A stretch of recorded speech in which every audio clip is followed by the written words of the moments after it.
Hello, my name is Jeff Driver, General Manager of Australian Foundation Investment Company. I have with me today Ross Barker, the Managing Director and Chief Executive Officer, and Mark Freeman, the Chief Investment Officer. We've just been doing our regular shareholder meetings around major capital cities, meeting up with over 1,000 shareholders during that period. These are some of the questions that came up regularly through those meetings. Ross, one of the key questions that came up was about the outlook for dividends across the market, and particularly how AFIC's portfolio is positioned in terms of declining dividends, particularly in some of the larger companies. Well, for a long-term investor such as AFIC, dividends are clearly very important because this is how we communicate value to our shareholders. We've been looking out across the market in the last year or so where there have been some headwinds for the larger companies, and quite a few of those have actually been foreshadowing cuts in their dividend, or at least keeping them stable but not growing them strongly. So we have had quite large cuts in some companies such as BHP and Rio, and cuts in the energy sector, say for example Woodside. Some of the industrial companies like Woolworths have cut their dividends. So there are headwinds for dividends going forward in the short term, particularly at the larger end of town.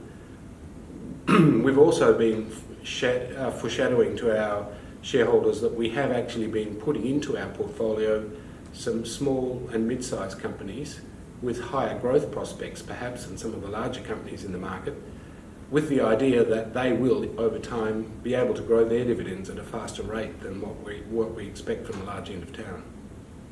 Mark, AFIC's positioning in healthcare and aged care was a regular topic across the country. Have you got any comments on that particular sector? Well, over the last 3 years, we have built up our exposure to the healthcare sector, more so probably going back 2 to 3 years than the last year or so, because prices have really run quite hard, and some of the PE multiples we're seeing are getting quite stretched. And in this recent pullback we're seeing in the market over the last month, you have seen those stocks come back. There's people getting concerned about where interest rates are going. Some concern over high PE stocks, and we certainly share that view. We're very cautious on the high multiple stocks, but if the healthcare stocks were to come back substantially, we'd probably have another look at them again, because the long-term macro settings are still very good for that part of the market. You've got an ageing population, people leading to longer ages. They require healthcare. I guess the offset will be, though, the pressure on governments to fund this. How that happens, that's certainly a big question mark that we have to think through.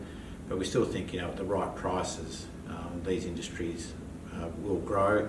But you've got to be a bit careful around the price you pay, particularly areas that rely on that government funding. Whether it's aged care or pathology, we do have exposure there.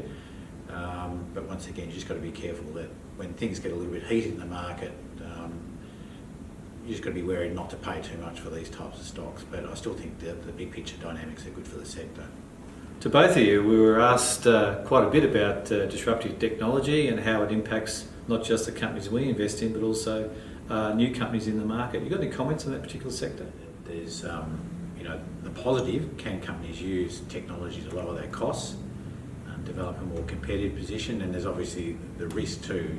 Is someone new going to start a business that's going to disrupt the way they've traditionally run a business? So we need to look at both sides, and we need to go back and look through all our companies and say, does this business have a sustainable competitive advantage? Can technology come in and somehow reshape the industry? So it seems to me too, technology, the pace of change, it's getting quicker and quicker, and companies have to be really nimble. It's challenging because some of the multiples and the valuation metrics around these companies are very, very high, and it's a risky business, but I think it's something we're going to have to spend a lot of time on.